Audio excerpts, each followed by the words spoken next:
Que é um exemplo de uma grande empresa que estava vivendo um momento maravilhoso e a partir de um certo momento começou a fazer investimentos péssimos. Vale. A Vale. Mas isso aí lá atrás, né, no começo dos anos 2000, lá da época do Roger Agnelli, gerindo a Vale, a gente tinha lá o super ciclo de commodities, a empresa ganhando um caminhão de dinheiro com minério de ferro, começou a investir em outras coisas. Começou a investir em níquel, em Coisas que elas não cobre, são em especialistas. fertilizantes, em carvão. E vários investimentos desses se mostraram horrorosos. Não teria sido muito melhor para o acionista ter recebido aquele dividendo e eventualmente usado para outra coisa, e a Vale ter se mantido focada naquilo que ela tem expertise, que é o minério de ferro? Teria sido muito melhor.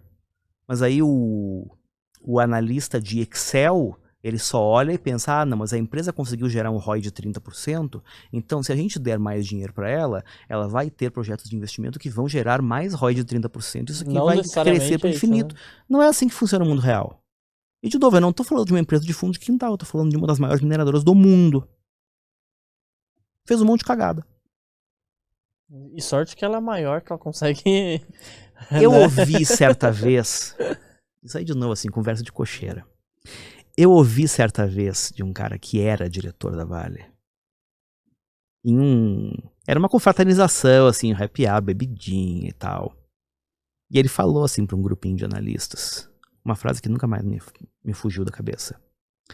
O minério de ferro, ele é a grande muleta da Vale. Porque o negócio de minério de ferro é tão bom que eles conseguiram fazer investimentos ruins em outros segmentos, perder dinheiro fazendo investimentos em outros segmentos, e ainda assim a empresa dá um ótimo retorno, porque o negócio de minério de ferro é bom. Então é a grande muleta da empresa.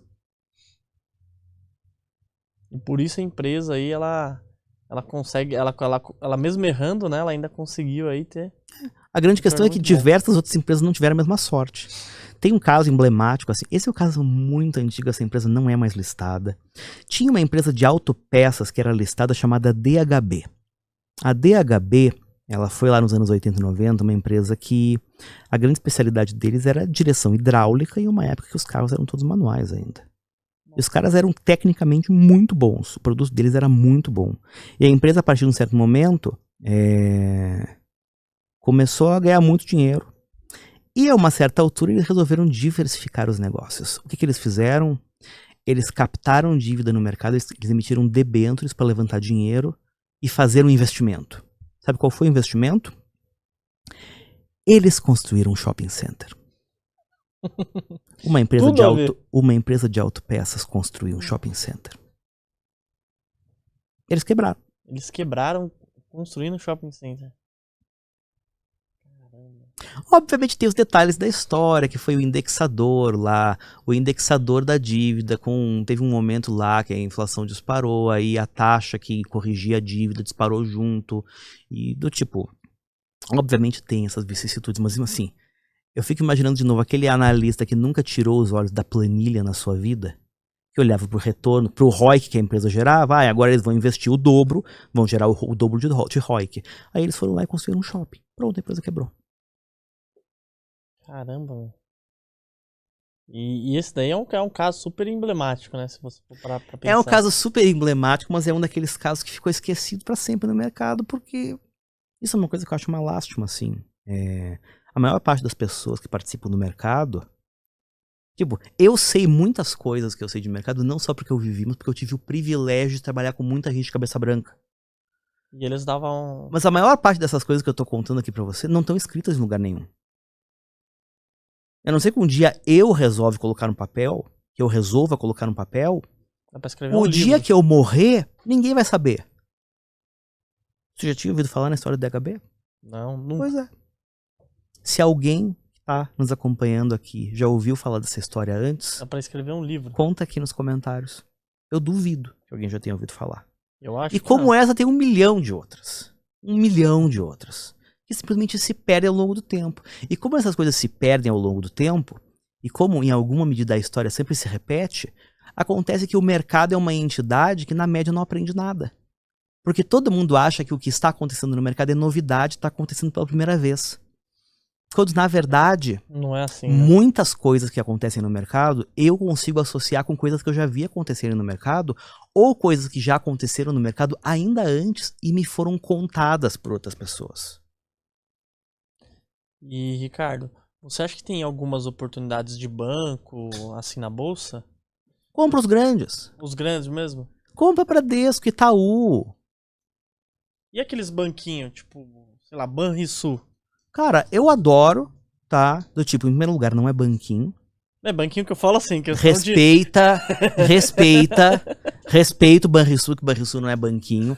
O Banrisul é um dos maiores bancos do país em tamanho de ativos. A grande questão é que ninguém sabe porque ele tá, as operações dele estão circunscritas ao Rio Grande do Sul. Tá de graça. Ele tá gerando um ROI muito baixo nesse momento, porque o desempenho da carteira de crédito tá ruim. Tá ruim basicamente porque o custo do capital aumentou muito e considerando o prazo das operações de captação versus o prazo das operações da carteira de crédito, leva um tempo para ele conseguir reprecificar o estoque de crédito dele, né? Então a Selic faz assim e o custo das operações faz assim. Vai chegar uma hora que vão encontrar, ou melhor ainda, que a Selic vai fazer isso aqui. Por mais que seja controlado por um ente estatal, que é o Estado do Rio Grande do Sul, a postura do governo do Estado do Rio Grande do Sul com relação ao Banrisul sempre foi bastante responsável. Então não tem risco significativo de ingerência política ali. Então, coquinha, Ricardo? Quero não, cara, obrigado. Acho que tá bem barato. Tá bem barato, tenho na física. E eu acho que esse é Paga um caso... bons dividendos, né? Paga bons ele é igual dividendos. Itaúsa, né? Não, Ele não dá muito, não dá muita emoção. Ele paga mais dividendos, mas não dá muita emoção. Cara, dá pra tirar. Deve estar dando pra tirar, sei lá, 8, 9% ao ano de dividendos, Banrisul. A níveis atuais, assim. E aquele desconto, né, sobre o valor patrimonial dele sempre vai existir, Ricardo? Ele tá sendo Eu acho que a negociado questão a é tamanho. 0,44. A questão é tamanho. Se ele começar a gerar 20% de ROI, esse desconto vai fechar. Esse desconto A aí questão é, o que ele precisa fazer para gerar 20% de ROI? Em primeiro lugar, ele precisa terminar a reprecificação da carteira de crédito, ele precisa aumentar a participação de linhas de crédito que tem mais risco dentro da carteira. Hoje o Banrisul ele é um banco concentrado majoritariamente em crédito consignado, que é um negócio de um risco muito baixo, mas que ao mesmo tempo não tem um grande spread em relação ao que é o custo da captação. Melhorar um pouco a eficiência, ou seja, segurar custo de peso operacional. Eu não acho que vai ser um banco para gerar 20% de ROI. Mas se ele for um banco para gerar 15, 16% de ROI, o desconto não é metade do patrimonial. Digamos que seja, sei lá, 75% do patrimonial. Beleza, tem 50% para valorizar. tem coisa pra caramba. Além do dividendo. Além dos dividendos. Que é muito bom. Então, se você começa a olhar a bolsa hoje em dia, você vê várias oportunidades, né? Igual aquela teoria dos mercados eficientes, é totalmente... Não, isso é um sonho, né? velho. É um sonho, não é? Isso é um sonho. É um Isso sonho, é um porque não sonho. existe, meu. Com certeza, todo mundo todo mundo tem acesso à informação, mas nem todo mundo A informação não é homogênea. A capacidade de interpretação da informação não é homogênea. E a operacionalização das conclusões da informação não é uma coisa instantânea, porque existem outras variáveis. Lembra que eu te falei lá no começo da liquidez? Essa questão de liquidez, ela é um limitante muito grande para a parcela significativa das ações negociadas na Bolsa Brasileira. Para os grandes investidores, né, para os grandes fundos de investimento, uma parcela relativamente pequena da Bolsa é efetivamente assim, líquida o suficiente para ser investível. O que? Umas 60 empresas da Bolsa? Talvez por aí. Aí, Dependendo né? do mandato do fundo um pouco mais, dependendo do tamanho do fundo um pouco mais. Menos, né? Mas eu vou dizer para você assim, ó, a maior parte dos fundos que compram ações brasileiras, seja fundos locais ou estrangeiros, eles dificilmente saem da carteira do Ibovespa. A não ser que sejam fundos que sejam vocacionados para trabalhar com small caps ou coisa assim, ou que tenha no seu DNA ter parte da carteira small cap.